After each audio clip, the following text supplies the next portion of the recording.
This podcast is part of E2C Network, where we share the whole Auburn experience. David Housel described it best. We are living the whole of the Auburn experience. You can quantify it, you could qualify it through a variety of different methods, times, people, places, championship celebrations, additions to team rosters, variety of many things. But at its heart and at its core, it is all about the Auburn sports, Auburn culture, and of course, the Auburn family. Since it's about family, let's get a few members in here. You've got me, your host, back again in seat number 1, Kyle Loomis, and alongside me, the one you're all here for, the best co-host in the land, Mr. Austin Scott, back for episode 79. Welcome back, sir. Thank you. Welcome back to you as well. After a week off, we're glad to be back. And, like we said pre-show, when you miss a week, there's plenty to catch up on. So we got plenty to go through.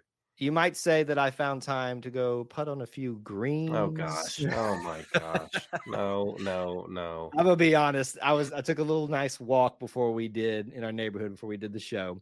And I was sitting there thinking of how many golf jokes could I do. And you were just putting around thinking about what you just putting around, just mulling about, thinking about what jokes I could make. But we will keep that to a minimum. No promises. Austin is a dad, and it is almost Father's Day. Right. So I haven't had the prep. I haven't had the prep to do this, though. I hadn't thought about many. I'm sure you'll come up with it when you're ignoring me about something during the show. So that's usually how it goes. All right, we got a lot to talk about, folks. Auburn potpourri. We have a long list, and most of it's not going to get covered. So let's go ahead and jump right into things. I want to start here. We'll start. We do want to talk about Brian Battie, but I'm going to start with kickoff times first, just because I feel like that's something that a lot of people haven't had an opportunity to express and talk about yet, because a little bit newer information.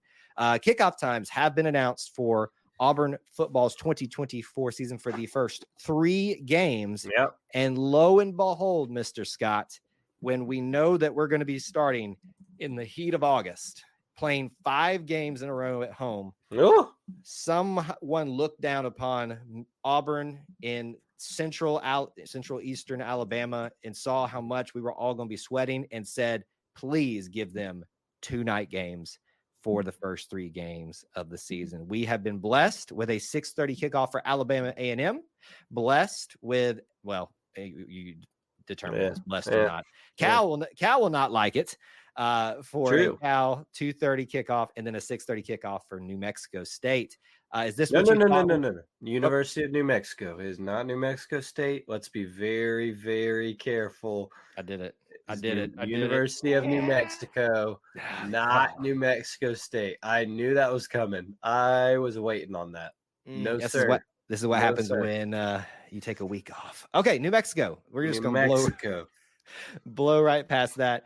I was going to ask before I embarrassed myself what you thought about those times, and what was that what you thought we might get? I was hopeful, right? I thought that would be, a couple night games, right? That's all I was hoping for. Kyle and I are not big fans of the morning games in September. No one is. So I was very happy to see that. I'll be out of town the first week, so I'll be missing the home opener. But I'm glad it's a night game. That is wonderful. 2:30 for Cal will be warm. But I did think about it, and I thought, we had to play at our time, like, was it 9:30? Oh, yeah, like real 9:30. So we got their taste of it. It'll be 12:30 their time, but, I mean, they're going to get the taste of Saturday in Auburn, Alabama. So all's fair in love and war. I'm happy with that. It's the whiteout game. I think that's smart. Make sure everybody stays hydrated and wears your lightest color. And then New Mexico at 6:30 is homecoming, right? Yes, that's much to our avail. We tried, Kyle. We tried to get it later, and they did not listen to us. Why are we doing homecoming in the middle of September? Should not. Okay, I'm not going to do that again. We tried, and it didn't work. But it's okay. That's your wear blue game. I think the first game is wear orange game. So look, you got 3 out the front where you got to have a color designation. We're ready to go. You know exactly what you're supposed to do, where you're supposed to be, start prepping when you're supposed to be there. Start prepping now, folks. Get excited about it. Let's talk about Brian Battie. And this is one of those times over the last couple of weeks that I feel like I may be stepping out here a little bit, but I'm trying to read through what we've seen reported, what we've seen discussed by some coaches. For those, let me I call it setting the table. Brian Petit obviously was involved in an unfortunate situation where his brother lost his life and he was shot in the head in gun violence, and his potentially left him with some very serious injuries. And there was a time we were very concerned about what was going to happen. It looks like we have moved into the territory now where survival is looking good and that we are improving, but there will be potentially long-term implications for Brian. We don't want to go into what those are. You've seen those reported.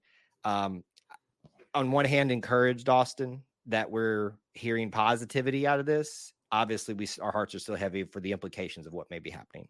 Sure. Yeah. I think we still want to take a stance we did a couple weeks ago on, there are probably a lot of information that we don't know. We don't need to know at this time with Brian and his family. But we certainly are praying for him and praying for his family as grieving a lost loved one, but also with Brian's health status as well. So I think it's become more and more kind of, Hugh Freeze has commented on it. Derek Nix has commented on it. It's become more public information out there, and the family's starting to let people know, which is totally their decision. But we can continue praying for Brian, his doctors, and all those involved. Mm-hmm. And I think that's the way you should operate right now. Is we're not going to be seeing Brian out in the field, but hopefully Correct. we're going to get to see Brian at some point. I would hope, but that's maybe Agreed. what we're hoping, wishing. And again, I think the Auburn family continues to show out when they're called upon in ways that maybe just through prayer, through well wishes, GoFundMe's. So I want to continue to extend that congratulations, the admiration I have for our Auburn family stepping up when they're called upon for their Auburn family members. So that's a great thing to see out there. I want to bring this up. It's not necessarily an Auburn specific topic, and we probably will come back maybe even next week or a couple of following weeks to go into some more detail about this, but it's got huge implications for Auburn and all of college athletics. The NCAA has settled on a major lawsuit. $2.77 billion will be doled out essentially over for the past 10 years, which is about 14,000. We had these numbers, I think, came from the AP. Former and current players that would fall into these last 10 years that will be divvied out to these players across the Power 5 conferences. That's who settled, the NCAA and the Power 5 conferences. Huge implications, I think, which we'll dive into more detail about how this is going to be paid out. How does this affect certain sports? Boy, the college sports world just keeps changing. What was your reaction this week when you saw that? I mean, I think, what you said just then is that college sports is changing. This is a major milestone in where it's changed for, the future. It certainly looks like this kind of sets up a precedent for revenue sharing, for making student athletes employees. I think we're still, not a long way away from that, but that all still has to be finalized. But it seems like that's the direction we're headed with this kind of legal action. So pretty crazy, pretty something that came about, feels like pretty quickly here in the last few years. So it's a new world of it. My biggest thing with the NCAA and the legal aspect of it and all the paying players and all that is I think that there is a faction of people who are concerned that college athletics is going to go away. And I think as it will. I think it's been changing regularly for years. But I don't think that it has to lose your passion for it or the pageantry of it either. I don't think those are one hand in the other in this situation. So I'd just be careful. I'd caution people to worry about, what this means for college athletics. You can still love your school. And that's part of what this show is about is the Auburn experience is more than just sports. It's culture and family, but just because sports changes doesn't mean you have to lose your love for it. So that got a little more emotional than I thought it would. But I'm just tired of seeing people worried about what it's going to happen. Like it's going to be okay, Well, that's why I wanted to bring it up this week. But as we discussed, this is probably something we need to go into Correct. more detail about, and maybe even next week or just a week or two after that. We'll see how the schedule lines up and dive into it in more detail. I do want to run through a bunch of random stuff that happened this week, but I'm going to change it a little bit on Austin because I want to give a shout out to someone. I love watching our Auburn guys and ladies get their shots in the big leagues. And there's a guy that's been very important to Auburn baseball over the last several years, not been with the team for a while, been competing in the minor leagues. Ryan Bliss finally got to debut, not just in the minor leagues and whatever level that was, but the major leagues this past week. And not only that, got his first hit as part of the Seattle Mariners organization and playing for the Mariners on the big leagues. That was so cool to see amongst a week of all kinds of crazy things happening. I remember Ryan being such a likable guy and a great baseball player when he was here, and it shows that he's getting a chance in the show. So it was just one of those icings on the cake for this week that I'm like, my little Auburn heart is just filled up even more. I love seeing this happen for Ryan Bliss. 100%. There is a larger group than people realize of Auburn baseball players who have made it to the pros. And Ryan Bliss gets to add his name. I think he's number 58. I was wondering if you remembered the number or not. I got it. Sounds right. I got it. And so I'm excited for Ryan and his family. It looked I don't know how people find these things, but it looked like people did some digging in his tweet history, and he had sent the Mariners a tweet one time. It's his dream to get a hit there, and he did. So those are always cool things that come full circle. That's just nuts. It just goes to show you. I know it sounds cliche, but set your sights on a goal for it, and you just never know what doors may open for you. So congratulations to Ryan Bliss, and we're excited to see yet another Tiger in the MLB, somebody else we get to follow while you're watching along there throughout the spring and summer. Rapid fire here to end out potpourri. Just some things to keep in mind. 90 days to kickoff. Public season tickets are now out. I got mine. Rest of the football team is starting to arrive. Some of your fan favorites that you've been waiting to see, wide receivers and such. Softball tournament was announced for next season. Clearwater Invitational, February 13th through the 16th. Olympic trials and qualifiers, including one Suni Lee, several swimmers, and many, many more. Track and field, outdoor nationals. Maddie Pinta made it to pro softball. And of course, we may talk about it next week or the following weeks. Renderings for that video board that came out from a thing. That was a lot of stuff. And that is Auburn Potpourri. Let's dive into our major topics right now. We're going to talk about, of course, Auburn golf. And then we'll talk about some Auburn basketball roster finalization. But first, I want to talk to you about our friends at Magic Mind. And as I just ran through a plethora of items to keep track of, to be focused on Auburn Potpourri about all the things that have been happening the past 2 weeks. That means you got to have focus, but you also have energy that you've seen me hopefully display here to get through that long list. And the way that I do that through a variety of different methods, rest and things like that. But sometimes maybe you need a little supplements, but those supplements, those energy drinks or energy shots out there that are great for you to get that dose of energy and focus, but maybe not so great in terms of the overall health ramifications for that. We've got your fix for you here. Our friends at Magic Mind. You need to visit them at magicmind.com/Auburn. Use the code AUBURN to get 56% off that subscription or 20% off a one-time purchase. I've tried it myself, and I can tell you folks, they really hold true to their claim of tackling this space and creating a more nutritionally based, but also energy and focus driven alternative, or in addition to, if you're a coffee person or something like that, something that you can use to help you, if you're like me, having to get through a long list of news items to cover maybe in a podcast or something else. So again, visit them at magicmind.com/Auburn. Use that code AUBURN for 56% off that subscription or 20% off a one-time purchase. And as I joked with Austin pre-show, this is now no longer the Auburn Experience show. This has become, over the last several weeks, and rightfully so, maybe just the entire year, the Auburn Golf Experience show.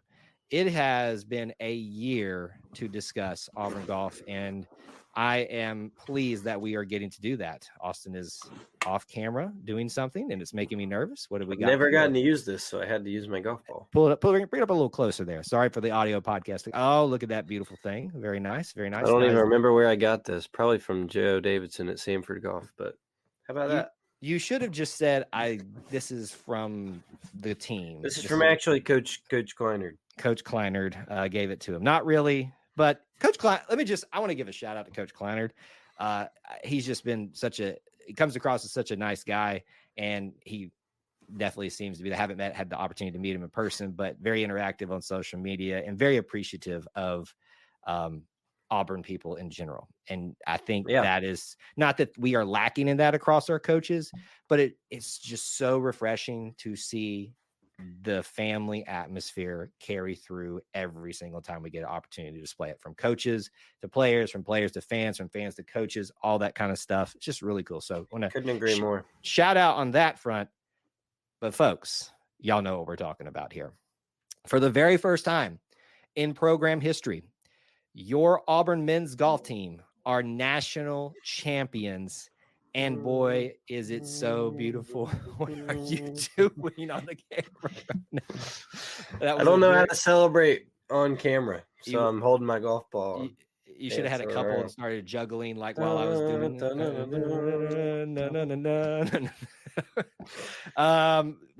we'll talk about the celebration in just a little bit, but I want to spend some time talking about that championship golf match. Boy, did it have its ups and downs. Lived true to form, didn't it, for the Auburn experience? Hey, look, it doesn't matter what sport. We talked about earlier, it could not be your thing. You might not have never watched Auburn golf before this past week, but you had a similar Auburn experience to that with any other sport that you've ever watched with Auburn. It came down to the very end. The dramatics were high, and it was a lot of fun. Kyle, are you super before this weekend? I know you have, because you are the expert and pro in all things, but did college golf, had you watched a lot of it in terms of the team setup? Like, it's different than you would think. I'm gonna be transparent with you. Sure. And I'm gonna give credit to one of our regular viewers and listeners, Mr. Brian Fulcher, who came on our Wednesday night live streams, Auburn Family Nights. Join us if you can't, or if you haven't before. 8 o'clock Eastern time most Wednesday nights.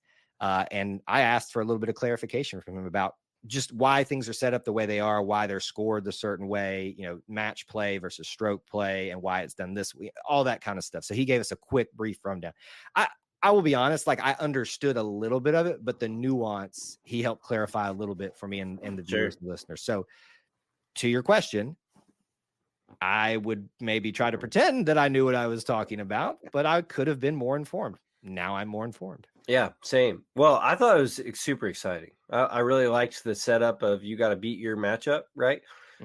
As part of a team. I think golf is definitely a very individual sport, but in a lot of cases, but that kind of gives it a team atmosphere. And I liked that they asked the guys a lot about how that was different.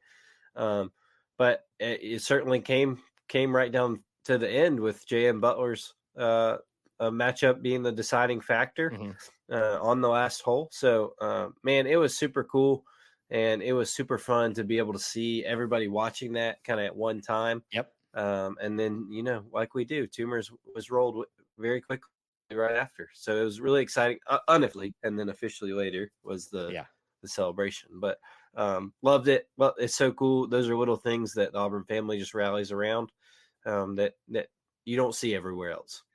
So I want to set some things up for people that maybe weren't able to follow as closely how this all transpired, who was involved. And I want to talk about at least two different elements of this before we talk about the celebration. But your setup is this: obviously made it to the championship round. You had to make it through certain check marks to keep continuing on. Auburn essentially made it to the biggest one, was the quarterfinals, had to beat someone or get into the top echelon, then move into the semifinals where they faced off against Ohio State. Got really dicey. Freshman Fremont Jackson Coyven, he clutched it up for us and sent us into the finals to take on the other highest ranked team that was left, and that was Florida State. A lot of history between Auburn and Florida State across many sports. Certain places as well. It was kind of ironic. It was in California. Correlations, all has been justified. All has been justified out there. We in the championship round, and we were able to pull it off. Early in the match, you saw Auburn go up immediately, but then Florida State kind of not pulled away, but kind of established. I felt like my amateur commentary on this was a somewhat comfortable lead in most of the individual matches. Yep.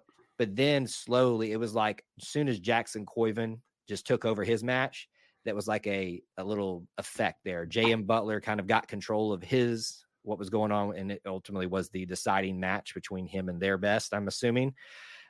You saw even Carson Baca, who had been down a lot, make a run came from way back. Josiah Gilbert kind of, after getting down for a little bit, came back and then kind of held on for a little bit too. And then Brendan Valdez, he was really the one that kind of pushed Auburn into control of the match and really came down to set up J.M. Butler to have this amazing finish as a senior and all that kind of stuff. Did it in only 17 holes, and your Auburn Tigers are national champions, the 23rd championship that Auburn sports programs have accumulated. And I believe, is that counting in equestrian? Because it's a different governing body. I don't know if that counts that or not. That is a great question. I'm not sure. I don't know who it was. I saw the graphic that was put out, counting each one by each sport. I do not remember if they were on there or not. The majority of those come by way of men's and women's swimming. I think so. I'm going to say no, because that'd be a good chunk. Mm-hmm. So it'd be majority men's and women's swimming, 2 from football, one from women's track and field. 2? Did you say 2 from football? Did I say 2 from football? Well, technically it should be 5 from football. It's not. Another. Okay. They do. It was one of the media outlets. They do include them. It's 6 from. Okay. Equestrian. I thought they did, and I just wanted to make sure, even though it's a different governing body. But 23 national champions and the first for the men's golf program. Let's talk about the celebration, because you and I both got to attend that, and boy, was that fun. Really happened cool. At Toomer's Corner. The backdrop was Sanford Hall, a big old banner put up them, rightfully so. So you could see the tip top of the clock tower of Sanford Hall. I got to attend. We put a video out of the full thing if you want to watch it, if you weren't able to attend, on most of our social media. Austin chose to take the leisurely approach, which is probably the smart decision, to kind of hang out over there on the lawn and just listen to what was going on, since he had the boys with him. But I felt, from my perspective, that they underestimated the crowd that was going to show up, given how much space they allotted. What was your perspective? No, definitely. I think that I even talked to a couple people that were working the event. They're friends of mine, and they were like, "Yeah, this was way more people than we expected." And I love that. I know that is, they didn't print enough free T-shirts. I didn't get a free T-shirt. I didn't get Yep. Well, yeah, I know that really stinks. But the fact that, after all these years, all the smart people we have in Auburn marketing, who are definitely still smart, I'm not underestimating or undermining them. They still were not able to adequately and accurately guesstimate how many people would show up for the Auburn Family first national championship celebration in men's golf. And so that's really cool to me. Like you said, I was, behind everything. We could hear everything, but we were having some dinner with some friends and the baby boys on the lawn, and then got to take them over once the rolling commenced again. But just really cool to see that many people. A lot of big names. And I think we just think sometimes that it's like, well, of course he was there, but I would imagine Coach Butch Thompson has something else he could be doing. I would imagine Coach Hugh Freeze has something else he could be doing. Right. Mr. John Cohen, he probably should be there, but I think it's cool to see those individuals pay respects to a program that, while a lot of us might not view them as equals, that they view as coworkers and friends of and fellow coaches and colleagues in the athletic department. So really cool just to see. It's a special Auburn moment, one that just gets us right here. The cool thing for me, you talk about things that get you, was them honoring the former head coach, and his name escapes me at this moment. He was there in attendance, and he was the one that I guess Kleinert followed. The former players, some of them were some familiar names of very recent that showed up, and boy, a lot of credit was given to them about paving the way. And there is validity to that. You hear coaches talk about this at a lot. This Coach Chizik, former Auburn football coach Chizik, talked about this famous phrase: Auburn was great way before you got here. Yeah. But you have a chance to continue that greatness. And I think that was a great way of honoring the team by honoring the former people that helped pave the way here. Great speeches by everybody, confetti going off that pre-rolled the trees, which was pretty funny to watch. I looked up with the rest of the media members standing there, and I was like, well, it's already rolled. So, Yeah. and then they had an individual toilet paper roll for all that were in attendance, VIPs, the team, staff, and they got to do it. And of course, the fans all joined in after the fact. But I thought for a thing that was thrown together, the response was great. The way it was pulled off was great. Now we know the bar has been set in terms of performance for golf, but also the response that they'll get if they continue to do this. And as Coach even said, what are we going to do next year? Run it back, baby. And when you've got the reigning player of the year and freshman of the year, Jackson Coyven, with a host of other talent, and I'm sure more talent coming in, you can bet the Auburn Tigers may be back there. To round out this discussion really quickly, we'd be remiss if we also didn't give credit to Coach Llewellyn, names like Megan Schofield, who have, and the rest of the team there that have for women's golf, who had got us started off really great this year with Megan Schofield winning the U.S. Amateurs. She just wrapped up play at the U.S. Open, finished, I think, tied for all out of all the amateurs over there, and was up in the top 5 at some points throughout competition today. So while we are honoring mainly the men's golf in this segment, as we talk about honoring others and giving recognition where it's deserved, Auburn golf this year, you are the winners across the board. To Coach Kleinard, Coach Llewellyn, whether we're talking about Jan Butler, Megan Schofield, Jackson Coyven, players and coaches of former past, what an incredible day and what an incredible week and what an incredible time to be an Auburn golf fan. So super excited to see where it continues going in the future. We got potentially what may be the finalization for the Auburn men's basketball roster for the 2023, I'll get my years mixed up, 2024-25 season. It's been a bit of I won't call it a whirlwind. I think it's gone mainly as planned in terms of the people that we thought would left, the people that we thought we might get, for the most part, have come in. And nice surprises to be able to retain Janai Broom, Dylan Cardwell, whether it's CBM, Chris Moore, all the guys that decided to stay around and run it back. We're now talking potentially about the finalization with the announcement that Mr. Miles Kelly is coming to us from Georgia Tech. And he is a bit of a bigger guard. I think a lot of people thought we might get another point guard, a true point guard, to back up JP Pegues. But here we are talking about what may be the final spot filled. One scholarship is still available. Sometimes that's left open by Coach Pearl to honor a walk-on, but you never know. As our good friend Trevon Reed says, we ain't done yet. It never seems that we are. So we'll just wait and see. But for now, let's assume that the roster is finalized. Miles Kelly, did you see this one coming, Austin? Is this where you thought we might end up? I think once you started to see some of the more traditional point guard options fall off the mix, or it's hard to sell people on a backup position, right? Everybody knows JP Pegues is a great player. Auburn got him really early, targeted him really early, and picked him up. It's hard to sell people on a backup position, knowing that the guy in front of you is probably going to get 20, 25 minutes. So I think as those options kind of fizzled out, it started to look in. We talk about like in the NFL draft a lot. Are you just taking a fit, or are you taking best available? It started looking like Auburn was going to look for the best available guard, no matter where they can play, that would help them right now. And Miles Kelly definitely does that. Big time scorer, led Georgia Tech in scoring, if I'm not mistaken. Had some big time numbers this year in the ACC. And can play in different positions. I think that's really valuable with being able to play the 2 and being able to play the 3 some. He adds a height and a wingspan for Auburn that they need. And more than anything, he adds experience. This Auburn team is going to have 10 seniors and 2 freshmen. That's crazy. That's incredible. That's nuts. But you love that experience, and you love how many games these Auburn guys who've been here for a couple of years have played in and understand and what it takes. And then you add guys who in other conferences who have done the same. So I love it. I can't wait. I think it's going to be really interesting, as it always is, to see how all these cogs fit together, right? And to see where the lineups can tweak and change. But I think what's great about Auburn and what's great about Coach Pearl's style is he will play as many as it takes. And so to have all those guys as willing and ready is awesome. And Miles Kelly fits that.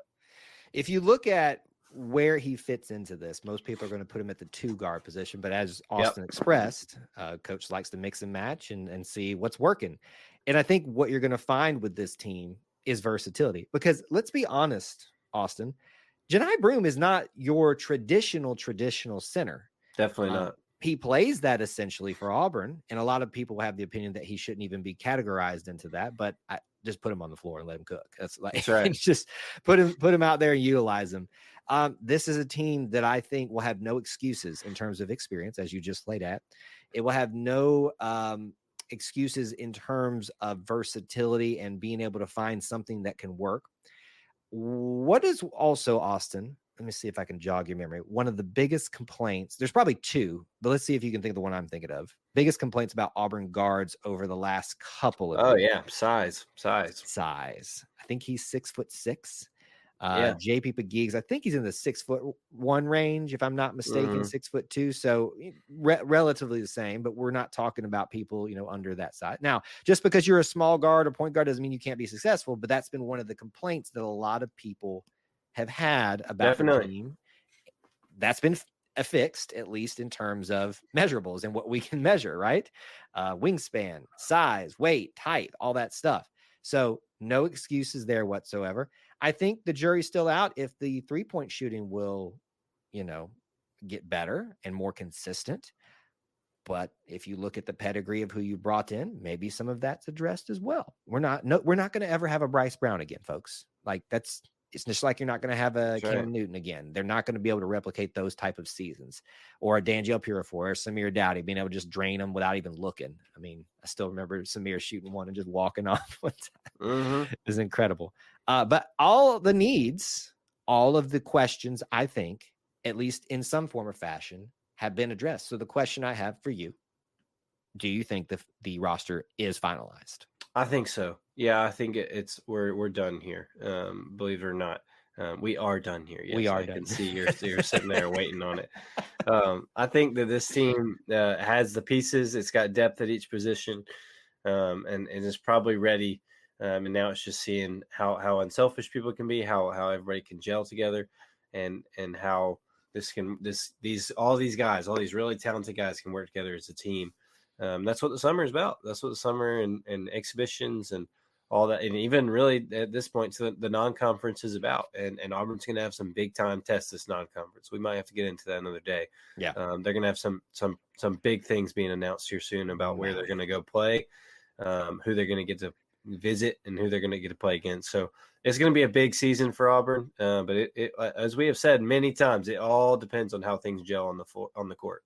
Yeah, and that's what really makes up a team, is how they gel together, how he utilizes everybody's skill set. And Bruce has shown that he can bring the best out of people. And I know people don't like this because he's left and stuff like that, but I think KD showed that this past year, of taking a back seat and learning to become a more not just learning, but showing he could be a more well-rounded player. And I think people still argue with me about that. But if you watch that man close enough, he changed a lot. And I think that's a credit, obviously, to him, but to Bruce, of even the most quote unquote hot-headed, energetic guy, finding where they can best fit into a team and help them realize that talent while they're here. Yeah. And you might see that this season, right? Like all these guys can't start.